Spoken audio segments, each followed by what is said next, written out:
એક ભારત ન્યૂઝમાં આપનું હાર્દિક સ્વાગત છે।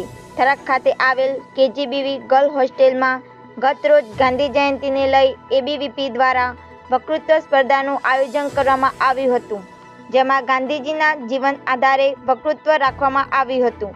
તેમાં કુલ 8 બાલિકાઓએ ભાગ લીધો હતો, જેમાં 3 નિરીક્ષકો દ્વારા જેનું નિરીક્ષણ કરવામાં આવ્યું હતું અને 1 થી 3 ક્રમે આવેલ બાલિકાઓને પ્રમાણપત્ર આપી સન્માનિત કરવામાં આવી હતી।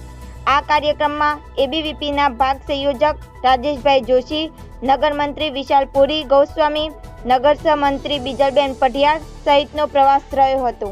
આ કાર્યક્રમમાં ભાગ લેનાર બાલિકાઓને શુભેચ્છાઓ પાઠવવામાં આવી હતી। પત્રકાર હમીરભાઈ રાજપૂત, થરાદ।